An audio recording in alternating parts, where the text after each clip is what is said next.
बिस्मिल्लाहिर्रहमानिर्रहीम। अस्सलाम वालेकुम। रॉब इख्लाफ राय के साथ मैं हूँ इफ्तिखार काज़ी। कहने वाले कहते हैं कि अपोजिशन जमातों को जिस तरह खुली स्पेस मिल रही है उससे ये तासुर बढ़ रहा है कि शायद हुकूमत या खान साहब को वो सपोर्ट हासिल नहीं रही जिसका वो पिछले 2-3 साल से तवातर के साथ जिक्र करते हैं। खुद हुकूमत की तरफ से भी अस्करी क़यादत पर होने वाली तनकीद को उस तरह डिफेंड नहीं किया जा रहा जिस तरह खान साहब नाम ले लेकर माजी में डिफेंड करते रहे। उसके साथ साथ एस्टेब्लिशमेंट की मुसलसल खामोशी और हुकूमत के साथ डिस्टेंस ने कई सवालात को जन्म दिया है जिनको ये तवक्को थी कि बहुत सख्त रिएक्शन आएगा, वो अब भी इस इंतजार में है। और सुना यह भी है कि जिनका ये दावा था कि वो एक पेज पर है, आज उन्हें वो पेज ही नहीं मिल रहा। जराए का दावा यह है कि हुक्मरान जमात की तरफ से मुसलसल गलतियों और बोंगियों के बाद ये फैसला किया गया है कि अब उन्हें मजीद डिफेंड करने की बजाय इस सियासत के समंदर में गोते खाने के लिए खुला छोड़ दिया जाए। कोई डूबे या फिर तैर कर बाहर निकल आए, ये उसकी अपनी सलाहियत पर मुनसर है। तो पहली बार यूं लगता है कि खान साहब को बगैर बिसाखियों की हुकूमत चलाना पड़ रही है। उन्हें वो सहारे मुयस्सर नहीं जिनके सहारे वो हुकूमत करते चले आए हैं। लेकिन अब अपोजिशन के हवाले से खान साहब भी कोई हतमी और बड़ा फैसला लेते हुए घबरा रहे हैं। ऐलानात बहुत किए, धमकियां बहुत दी, लेकिन कोई बड़ा फैसला हनूज सामने नहीं आ सका। हुकूमती हलकों का ख्याल ये है कि अपोजिशन की लड़ाई जिनसे है वही अपोजिशन के साथ निमट सकते हैं। हुकूमत इस पोजीशन में नहीं कि अपोजिशन के ग्रैंड अलायंस के साथ आनी हाथों से निमट सके। अब दूसरा प्लान ये है कि अपोजिशन जब रैलियां निकालेगी, जब बात सड़कों पर निकलने की आएगी, तो फिर हुकूमत इन्हें लॉ एंड ऑर्डर के नाम पर काबू करने की कोशिश करेगी। फिलहाल तो इदारे यानी रियासती इदारे कोई एक्शन नहीं ले रहे। नादरिया किसी किस्म का शो मोटर नोटिस लेती नजर आती है। ना अपोजिशन के जलसे जुलूसों और तकारीर पर पाबंदी लगाने के लिए गद्दारी के इल्जामात के बावजूद कोई कार्रवाई होती नजर आई है। नवाज शरीफ की तकरीर टीवी पर नशर करने पर भी अदालत ने कोई पाबंदी नहीं लगाई हुई, बल्कि एक दरखास्त पर पैमरा ने टीवी चैनलों को लाइसेंस मंसूख करने की वार्निंग देकर नवाज शरीफ की तकरीर नशर करने पर पाबंदी आयद कर रखी है, जिसे अगर अदालत में ठीक तरीके से चैलेंज किया जाए तो हो सकता है ये पाबंदी भी खत्म हो जाए। लेकिन मुझे भी लगता है कि ये पाबंदी अपोजिशन को बहुत सूट कर रही है। अपोजिशन इस बात पर भी राजी है कि नवाज शरीफ की तकरीर दिखाई न जाए। लोग सोशल मीडिया पर वो तकरीर देख रहे हैं या खुद जलसों में जाकर वो तकरीर सुनते हैं, जिससे जलसों की रौनक भी पहले से ज्यादा बढ़ रही है। अब हुकूमत इन जलसों में होने वाले बयानात से या बयानिए से खासी परेशान है, खासा परेशान है। और इस हवाले से जो रद्द-ए-अमल आ रहा है वो खासा सख्त है। किसी को गद्दार कहा, किसी की हुब्बुल वतनी पर सवाल उठाया, किसी को भारत और इसराइल का एजेंट करार दिया और किसी पर मुल्क दुश्मन की जुबान यानी दुश्मन की जुबान बोलने के इल्जामात आयद किए। तो बहुत सारे इल्जामात लगाए गए पिछले दिनों, और उन इल्जामात के हवाले से बहुत सी पेशीन गोइयां भी की गई। लेकिन जो असल बात यह है कि ताकतवर हल्के इस पर खामोश है। हुकूमत अपोजिशन के बयानिए को मुसलसल रियासती इदारों पर हमला करार देने की कोशिश कर रही है, लेकिन बिल्कुल ऐसे ही है जैसे बेगानी शादी में अब्दुल्ला दीवाना।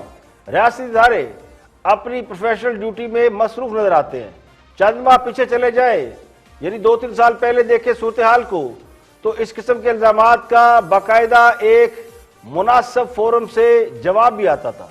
हुकूमती अरकान अब उस सूरत हाल में खास से बौखलाए नजर आते हैं। खान साहब भी इसी तरह अपोजिशन को जवाब नहीं दे पा रहे जिसका वो पिछले 2-3 साल से मुजाहरा करते नजर आए थे। या पिछले दिनों उन्होंने टाइगर फोर्स के इजलास से खिताब करते हुए जो तकरीर की थी उसका अगले 2-3 रोज में अमली मुजाहरा नजर आना चाहिए था, लेकिन वो नजर नहीं आया। एक कराची में कैप्टन सफदर की गिरफ्तारी हुई जो कि बैकफायर कर गई। तो हुकूमती तर्जुमानों के पास भी अपोजिशन के अटैक के हवाले से कोई दलाइल नजर नहीं आते। दिफा मुश्किल हुआ। फ्रस्ट्रेशन का आलम यह है कि डिप्टी स्पीकर कौमी असम्बली जो आज स्पीकर के फराइज सर अंजाम दे रहे थे, उन्होंने पहली बार पीपल पार्टी के रुकने असम्बली आगा रफी को ऐवान से बाहर फेंकने का हुक्म दे दिया। माफी तलाफी के बावजूद स्पीकर यानी कासिम सूरी खासे गुस्से में नजर आए और उन्होंने कहा जी पर्सनल अटैक हो रहा है। उन्होंने सार्जेंट एट आर्म्स के जरिए आगा रफी को हाउस से बाहर निकालने का हुक्म दिया। तो पार्लियामेंट के अंदर जो कुछ हो रहा है वो कोई अच्छे मनाजर देखने में नहीं आए। इसमें बज़ाहिर अपोजिशन हावी नजर आती है, लेकिन मामला जो है कौमी असम्बली के अंदर बहुत दूर तक निकल गए। वो कहते हैं ना बात निकली तो बहुत दूर तक जाएगी। तो आजकल मुल्क की सियासत में बहुत कुछ ऐसा हो रहा है, बात चल निकली है और दूर तक चलती जा रही है। मुस्लिम लीग नून जलसों के बाद पार्लियामेंट में भी मुसलसल जारहाना हिकमत अमली अपनाए हुए हुकूमत को आड़े हाथों लिया जा रहा है। अब मुस्लिम लीग नून ने एक और नया पंडोरा बॉक्स खोल दिया है और वो भारतीय पायलट अभिनंदन की रिहाई के हवाले से कौमी असम्बली में किए गए इंकशाफात हैं। इन इंकशाफात के बाद बहुत से नए सवालात जन्म ले रहे हैं। ये मामला अभिनंदन का है। भारतीय पायलट यानी 2 भारतीय जहाज जब पाकिस्तान के अंदर अटैक करने आए थे और हमारे जवानों ने उन जहाजों को मार गिराया था, तो एक पायलट को जिंदा गिरफ्तार किया गया था जिसका नाम था अभिनंदन। तो कौम को फखरिया अंदाज में यह बताया गया था। हमें आज तक यही इल्म है कि पायलट को जब हमने जिंदा गिरफ्तार किया तो दुश्मन की टांगे कपकपाने लगी थी, उनके माथे पर पसीना आया हुआ था और इस फतह के हमने बहुत शादियाने बजाय क्रेडिट लिए गया। लेकिन अब ये मामला कुछ और रुख अख्तियार कर रहा है। बातें हैं कि निकलती जा रही हैं और राज है कि खुलते जा रहे हैं। आपका दुरुस्त है मोहतरम वजीर की कि वहाँ पे जो गैदरिंग थी वजीर आज़म साहब ने वहाँ पे आना था। 1 घंटा जो है वहाँ पे इंतज़ार होता रहा कि वजीर आज़म साहब इस इमारत में मौजूद थे, लेकिन कमेटी रूम नंबर 2 में वो ना आए। आर्मी चीफ ने जनरल कमर बाजवा साहब ने वहाँ पे ये ब्रीफिंग दी और अभिनंदन के रिलीज करने के ज़रूरत पे जोर दिया और इस बात का इम्प्रेशन दिया गया कि इसके की अपीजमेंट का कोई ना कोई जो है मस्बत असरात जो है भारत की तरफ से आएंगे। आज क्यों अभिनंदन का इशू हम उठाते हैं या अपोजिशन उठाती है, सारी पार्टीज उठाती हैं, मीडिया उठाता है, आम आदमी उठाता है कि आप अभिनंदन का जो कदम आपने उठाया, आपने एक मस्बत जो उसके रिस्पांस था उसकी तरफ इशारा किया कि भारत के साथ ताल्लुकात जो है वो टेंशन कम होगी। लेकिन उसके बाद आप अभिनंदन की रिहाई के बाद जो आपने ये इन्वेस्टमेंट की हिंदुस्तान और पाकिस्तान के रिलेशनशिप में, उसके रिटर्न्स क्या है? तो ये सब कुछ कौमी असम्बली में आज कहा सुना गया। हाँ साहब तो ये कहते थे कि भारतीय पायलट अभिनंदन की रिहाई का फैसला उन्होंने किया, जबकि ख्वाजा आसिफ ने आज असम्बली में इंकशाफ किया कि हाँ साहब तो उस इजलास में नहीं आए थे जिस इजलास में ये फैसला हो रहा था कि अभिनंदन को रिहा करना है या नहीं करना।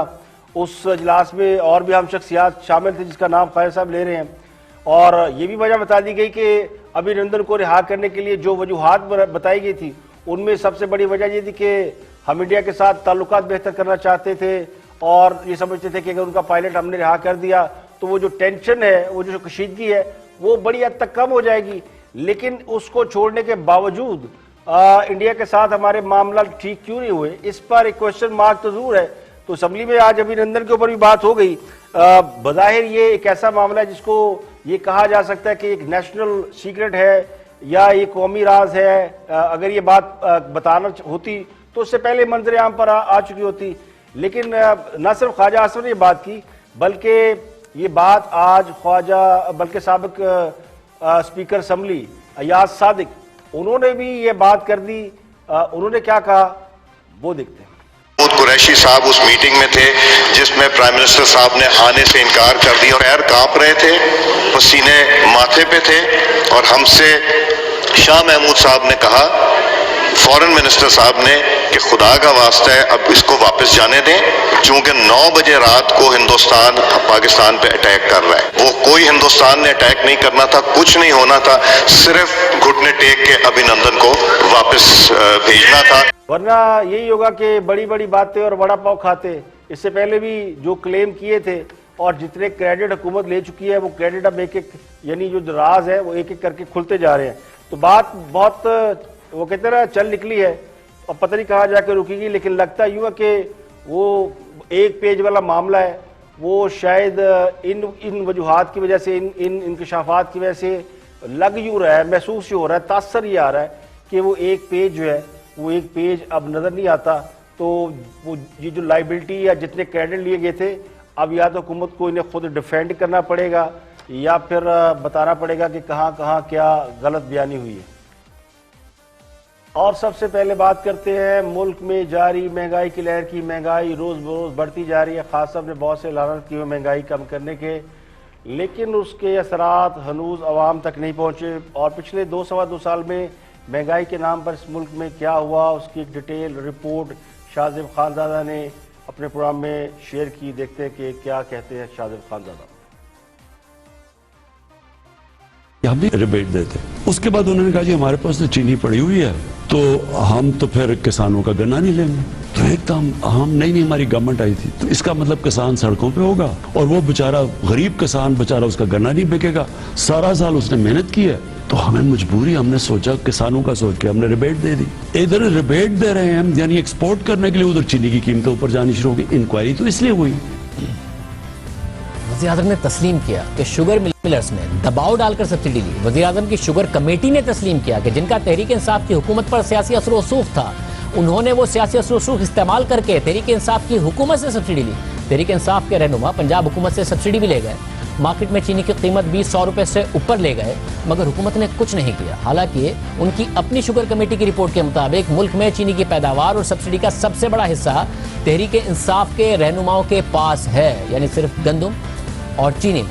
और गलत और ताखीर से फैसलों की वजह से कौम को 404 अरब रुपए का नुकसान उठाना पड़ा। और वक्त गुजरने के साथ साथ ये रकम बढ़ रही है, अवाम का नुकसान बढ़ रहा है, मुल्क का नुकसान बढ़ रहा है, पहले ही हो चुका है। और हर तरह से फायदा माफियाओं को हो रहा है। माफिया मुसलसल पैसे बना रहे हैं और वज़ीर आज़म मुसलसल माफियाओं के खिलाफ कार्रवाई का ऐलान कर रहे हैं। और हम प्रोग्राम में ब्रेक शामिल करते हैं। महंगाई के नाम पर 404 अरब रुपए अवाम की जेबों से निकाल लिए गए तो क्या हुआ? वज़ीर-ए-आज़म तो ईमानदार और सादिक और अमीन है। ग्रोथ रेट गिर गया, मईशत तबाह हो गई तो क्या हुआ? वज़ीर-ए-आज़म तो ईमानदार हैं। आटे और चीनी का माफिया काबू में नहीं आ रहा। गंदम की पैदावार में खुद कफील, बल्कि हर किस्म की ज़रूरी पैदावार में खुद कफील मुल्क, उसे बाहर से गंदम मंगवाना पड़ रही है। अवाम आटे को तरस रहे हैं तो क्या हुआ?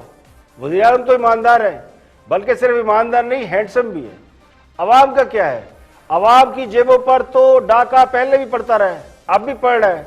फर्क सिर्फ ये है कि इस बार डाका उन लोगों के होते हुए पड़ रहा है जिन्होंने रियासत मदीना का दावा किया था, जो मुसलसल ईमानदारी का राग लाप रहे हैं, जो ये कहते हैं कि हम ईमानदार हैं और बाकी सारी दुनिया चोर है। तो उनके होते हुए जो 404 अरब रुपए का ये जो सब कुछ हुआ है, इसका जिम्मेदार कौन है? अब ईमानदारी का राग लाप कर अपनी गलतियों को अपनी मासूमियत बनाकर पतली गली से निकलने की कोशिश की जा रही है। यानी प्राइम मिनिस्टर ये कहते हैं कि उन्हें ब्यूरोक्रेसी ने बेवकूफ बनाया, उन्हें बताया गया जी गंदम फालतू है तो हमने बेच दी। अब पता चला गंदम तो थी नहीं और यहाँ आटा शॉर्ट हो गया। तो जो ब्यूरोक्रेसी से बेवकूफ बन जाए वो किसी और के हाथों बेवकूफ नहीं बन जाएंगे, इसकी क्या गारंटी है? तो इस मासूमियत की वजह से आज पूरा पाकिस्तान सफर कर रहा है। और ये सफर उर्दू वाला नहीं, अंग्रेजी वाला है। पूरा पाकिस्तान मुश्किलात से दो चार है, क्योंकि बहुत सी चीजों का वज़ीर को पता ही नहीं होता। इसी वजह से आज कश्मीर पर भी सवाल उठ रहे हैं। कल खुदा ना हास्ता कुछ और हमसे छिन जाए या कुछ और हो जाए तो हम उस पर सवाल उठा रहे होंगे। तो महज एक बोटी के चक्कर में पूरा बकरा ज़िबा कर दिया गया। अच्छा भला चलता मुल्क, तरक्की करती मईशत इसलिए तबाह कर दी गई कि चंद अरब की चोरी पकड़ी जा सके। तो चंद अरब की चोरी तो पकड़ी नहीं गई, उससे कहीं ज्यादा चोरी, यानी उससे कहीं ज्यादा अवाम की जेबों से चोरी कर लिया गया। तो जब साबका हुक्मरानों के खिलाफ ये इल्जाम था कि उन्होंने चोरी की है, हुकूमत भी तब्दील कर दी गई और लोगों को कार से पकड़ के बाहर निकाल दिया गया, माफिया, चोर, पतंग डाकू, क्या क्या के खिताब आज भी दिए जा रहे हैं। लेकिन उससे भी ज्यादा नुकसान तो आज हो रहा है कि आटे, चीनी और पता नहीं किसकी मद में अवाम की जेबों से कितना पैसा निकाल लिया गया है। तो ये जो 404 अरब रुपए की चोरी हुई है, कोई इसका भी हिसाब देगा। यहाँ पे लेके एक ब्रेक, और ब्रेक के बाद जब वापस आएंगे और भी हम मौजूआत आपके साथ शेयर करेंगे। हमारे साथ रहिएगा।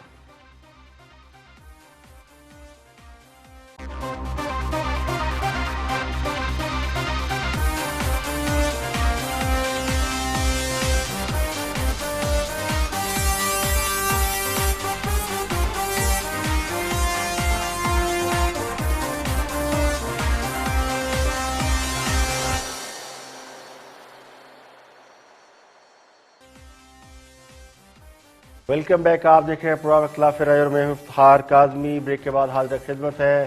तजिया निगार है इरशाद भट्टी गुफ्तगू कर रहे हैं रिपोर्ट कार्ड में। देखते हैं कि ये मौजू क्या है और उनका तबसरा और तजिया क्या है। सही हो तो कमजोर मुकदमा होता है।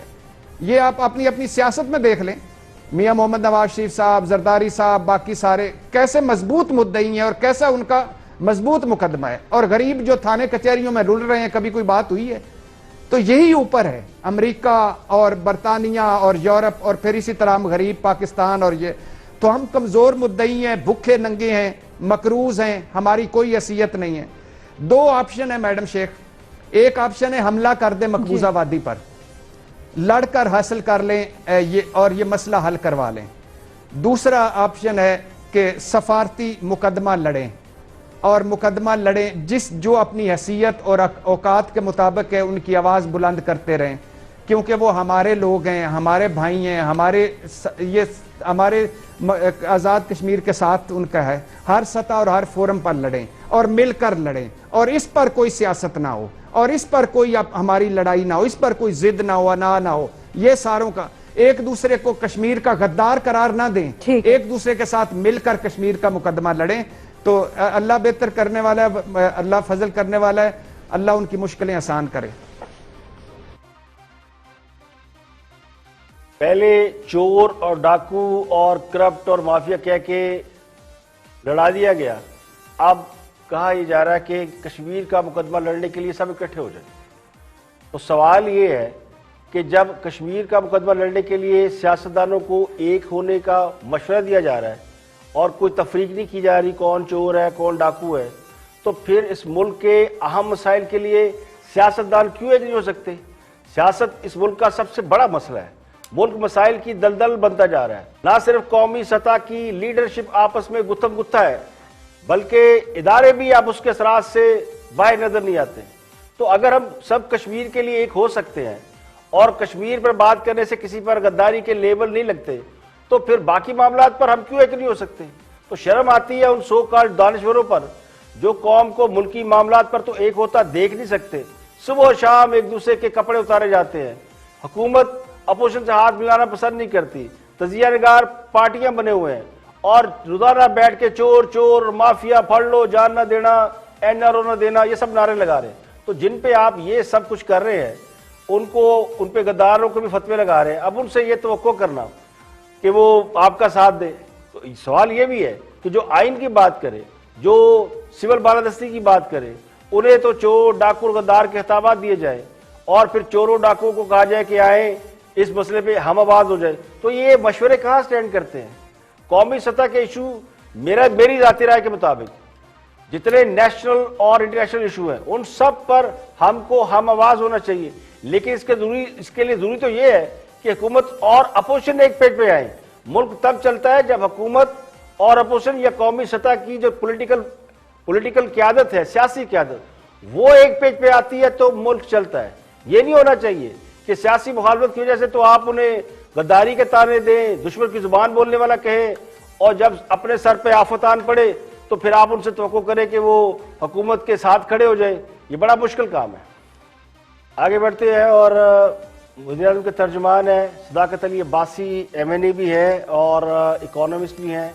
देखते हैं कि उनका मौजू क्या है और वो क्या फरमाते हैं। अफवाज के बारे में बुरी बातें करते हैं। तो ये अफसोस का ही मकाम है कि एक आदमी जो मुल्क से बाहर बैठा है, खुद छुप के बैठा है, बच्चे उसके दो दो वहाँ पे असासे जोड़ के बैठे हैं, रिश्तेदार सारे मुल्क से बाहर बैठे हैं, फिक्र उनको पाकिस्तान की है, अपना पाकिस्तान में ना कोई असासा है, ना कोई बच्चा है, ना कोई उसका इंटरेस्ट है। मरियम साहबा एक उनकी बेटी यहाँ पे हैं, वो भी बाहर जाने के बहाने ढूंढ रही हैं और चले हैं भाई साहब पाकिस्तान के आइन और कानून पर चलाने के लिए। खुद उनको अदालतें बुला रही हैं, वो आते नहीं हैं। खुद वो एक अदालत के मफरूर हैं, एक अदालत के मुजरिम हैं और एक अदालत ने उनको झूठा और बेईमान करार दिया है। उस बंदे को वापस लाना ये आइन और कानून की कोई एक अमलदारी का सबूत है। छोटे जो लोग हैं, जो छोटे मुश्किल है आपका लाना वापस, लेकिन जो लोग पाकिस्तान में रह गए हैं, जो पाकिस्तान की अवाम है, जो नवाज शरीफ साहब तो एक बंदे हैं ना, पाकिस्तान की 22 करोड़ अवाम है, उनको तो ना मारे, उनको महंगाई का रिलीफ कब मिलेगा? मैं ये पूछ रहा हूँ। दहशतगर्दी पे फोकस करें, इन ऑपोजिशन को छोड़े, इदारे लगे हुए इन पे, ये नैब लगी हुई है, अदालतें लगी हुई है, पुलिस लगी हुई है, पकड़ दखल हो रही है। आपका फोकस तो इन अवामी इश्यूज पे होना चाहिए। सर मैं ये कह रहा हूँ आपसे सिर्फ। जी जी कामरान साहब, कोई हुकूमत के कोई मिनिस्ट्री को तकरीबन 42 डिविजन हैं, जिनका अपना अपना काम है। महंगाई वाला भी बहुत बड़ा इशू है, उसको भी हल करना है और उसके लिए जो जो जो उसके मुतल्लिका लोग हैं वो हर हफ्ते बैठते हैं और सुबह शाम उसको ठीक करने की कोशिश करते हैं। बाकी जो इदारे हैं, चाहे वो डिफेंस के हैं या दीगर हैं, वो भी अपना काम कर रहे हैं। लेकिन एक हमारे यहाँ आने की एक वजह भी थी, हम इस मुल्क से लूट मार करप्शन खत्म करने आए थे, जो महंगाई की और कर्जों की और सरकारों की वजह थी, तो उसको भी ठीक करना है। और हमारा एहतसाब हो नहीं सकता कि छोटा पटवारी जो है वो जेल में हो और बड़ा लूट मार करने वाला ये तो सजा याफ्ता आपको रोजे में हवाएं खाता फिरे। ये तो आपको हमारे बयानिए के और कौमी बयानिए के ऐन मुताबिक है कि जहां छोटा चोर जेल में है वहां बड़ा चोर भी जेल में। बड़ा चोर, जिसको आप बड़ा चोर कहते हैं, उसको आप ही ने बाहर भेजा, ये भी अवाम आपसे पूछेगी। बहरहाल कानून की धज्जियां उड़ा के। देखिए, कोई इस बात को माने या ना माने, इस वक्त इस मुल्क का सबसे बड़ा इशू महंगाई है, बेरोजगारी है और मईशत है। अवाम बुरी तरह महंगाई की चक्की में पिस रहे हैं।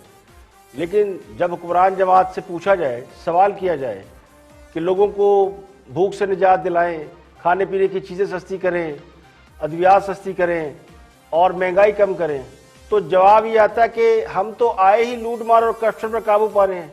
यानी महंगाई उनकी नज़र में बिल्कुल कोई लूट मार नहीं है।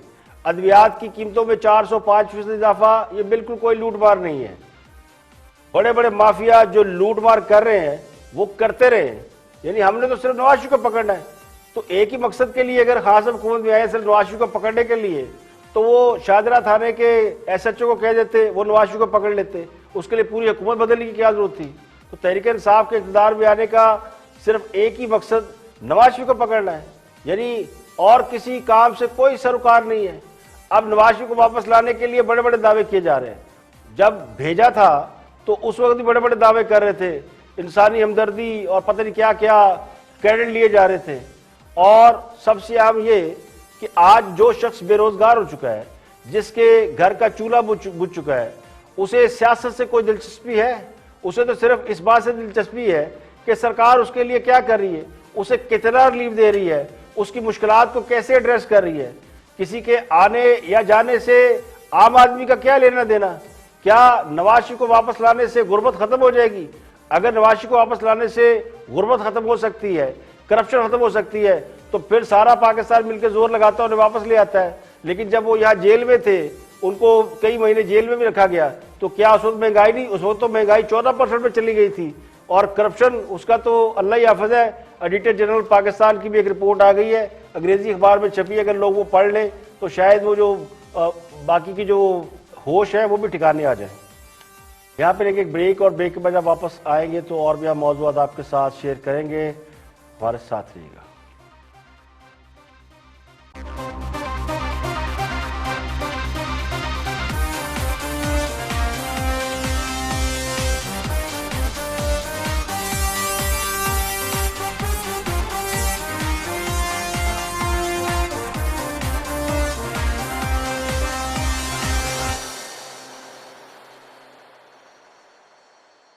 Welcome back. आप देख रहे हैं प्रोग्राम इख्तिलाफ राय और मैं इफ्तिखार काज़ी। ब्रेक के बाद हाजिर खिदमत है वफाकी वजीर हैं बराए science and technology Fawad Chaudhry गुफ्तगू कर रहे हैं इन तमाम मसाइल के ऊपर। कल इतलात ये थी कि पंजाब में ब्यूरोक्रेसी बेवकूफ़ बना रही है पंजाब हुकूमत को, जिसकी वजह से महंगाई नहीं रोकी जा रही।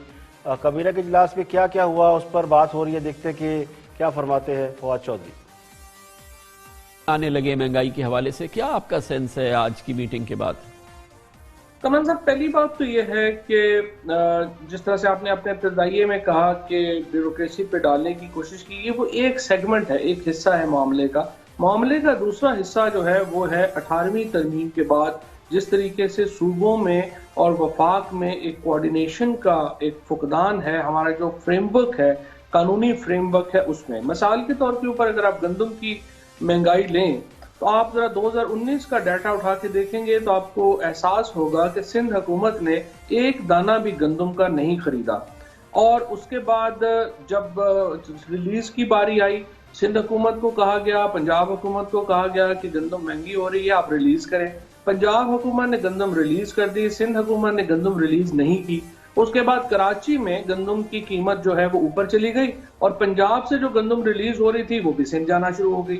अब आइन का फ्रेमवर्क ये है कि आप सूबों के दरमियान तजारत के ऊपर पाबंदी आयद नहीं करते हैं, लिहाजा पंजाब से गंदम जो है वो वहाँ पे सिंध जाना शुरू हो गई और पंजाब में जो हुकूमत है उसको ये सारा ब्रांड सहना पड़ा। इसी तरीके से जो नॉन प्रोक्योरमेंट है वो एक प्रॉब्लम है। इसी तरीके से जो तीसरा बड़ा प्रॉब्लम है वो ये है कि जिस तरीके से हमारे फ्लोर मिल्स की जो कोऑर्डिनेशन है वो सारे की सारी प्रोविंशियल गवर्नमेंट्स के साथ है। सो एक तो जो बुनियादी बात है वो ये फ्रेमवर्क है जो 18वीं तरमीम के बाद हमारे यहाँ ये है कि जो जिम्मेदारी है वो वफाकी हुकूमत पे पड़ती है कीमतों की, लेकिन अगर आप उसको एसेंस में देखेंगे तो सूबाई हुकूमतों ने उसको कंट्रोल करना। देखिए फवाद चौधरी साहब, आपने जो बात की है यकीनन इसकी कानूनी आईनी एक अपनी अहमियत है, मगर मैंने तो नहीं देखा कि यहाँ पे, ये तो पीटीआई का शहर है, या तो पीटीआई ने इलेक्शन जीता है, मैंने तो नहीं देखा कि आपके मेंबर कौमी असम्बली या सूबाई असम्बली या आप लोग जो हैं पीटीआई जो है वो कराची में हुकूमत सिंध के खिलाफ कोई मुजाहरा कर रहा है कि भाई आप गेहूं खोलें। काम ना करने के 100 बहाने होते हैं और काम करना हो तो फिर कोई बहाना नहीं होता। बशत बड़ी अच्छी हो जाती अगर कोरोना ना आता और गंदम कभी शार्ट ना होती अगर सिंध उसको महफूज कर लेता। हद हो गई। हुक्मरान जमात की 3 सूबों में हुकूमत है, पंजाब में पीटीआई की हुकूमत, खैबर पख्तूनख्वा में पीटीआई की हुकूमत और बलोचिस्तान में इत्तेहादी हुकूमत, वहां भी पीटीआई की हुकूमत है। तो 3 सूबों में हुकूमत है और मसला ये कि ये जो महंगाई है ये सूबाई मसला है और 18वीं तरमीम को लेके बैठ गए।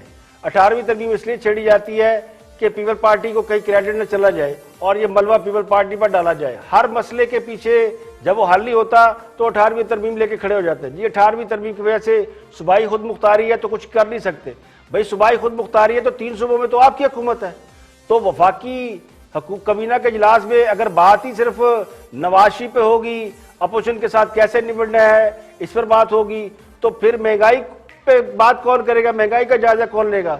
और जहां तक ये बात कि पंजाब में ब्यूरोक्रेसी उस्मान बुज़दार साहब को साथ वो क्या कहते हैं उन्हें बेवकूफ़ बना रही है या उनको मिसगाइड कर रही है, तो ये तो पूरा पाकिस्तान चला रहा है कि पंजाब किसके हवाले किया हुआ है।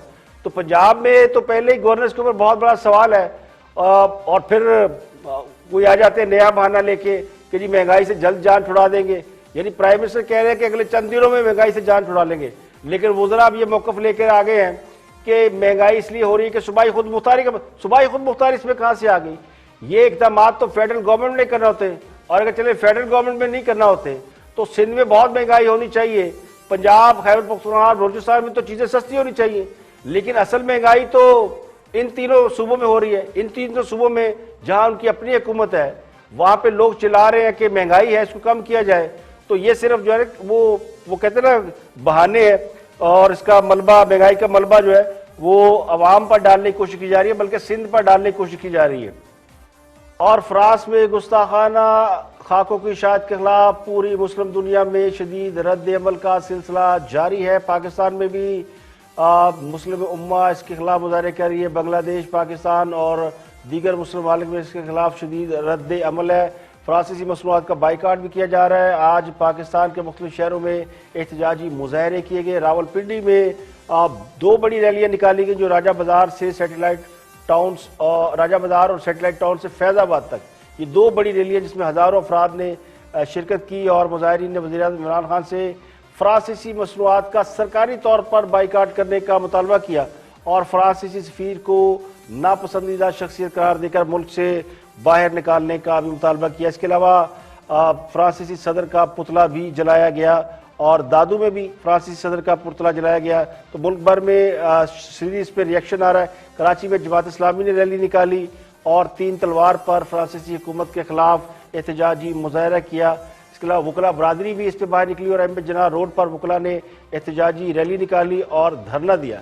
जामिया कराची के तलबा साथीज़ा और तलबा ने भी फ्रांस के वाक़े के खिलाफ और गुस्ताखाना खाकों की शायद के खिलाफ जो है वो रैलियाँ निकाली। गुजरावाला, लाहौर और पंजाब के मुख्तलिफ शहरों में भी बड़े बड़े इज्तिमात मुनक्कद हुए। लाहौर में शाह आलम मार्केट और दीगर इलाकों में जो है वो इस पर हड़ताल भी की गई है और रैलियाँ भी निकाली गई। इसके अलावा इस्लामाबाद हाई कोर्ट में ये मसला पहुँच गया और इस्लामाबाद हाई कोर्ट ने गुस्ताखाना हकों की शाद पर फ्रांस से ताल्लुकात मुनक़ता करने का मामला काबीना के सामने रखने का हुक्म दिया है। गुस्ताखाना हकों की शाद पर फ्रांस से सफारती ताल्लुकात मुनक़ता करने की एक दरख्वास्त इस्लामाबाद हाई कोर्ट में दी गई थी, जिसकी समाअत हुई। हाई कोर्ट ने यह मामला काबीना के सामने रखने और काबीना को अवामी जज्बात के मुताबिक फैसला करने का जो है उसके बारे में रिमार्क्स दिए। ये दरख्वास्त शोधा फाउंडेशन की तरफ से पेश की गई थी और ये कहा गया था कि फ्रांस में खाके शाया करने के खिलाफ यानी शाया करने पर तुर्की, कतर समेत मुतअद्दिद मुस्लिम ममालिक ने एहतजाज किया है और फ्रांस की में जो सबसे अहम बात हुई है, जो गलत बात हुई, जिसपे फ्रांसी सदर को बहुत तनकीद का निशाना जो है वो सामना करना पड़ा है और क्योंकि फ्रांसी सदर ने उन खाकों को 2 बड़ी इमारतों पर लटकाने का जो हुक्म दिया, उस पर पूरे मुल्क में पूरे मुस्लिम उम्मा में इस पर रिएक्शन है और पाकिस्तान में भी इसका रिएक्शन है।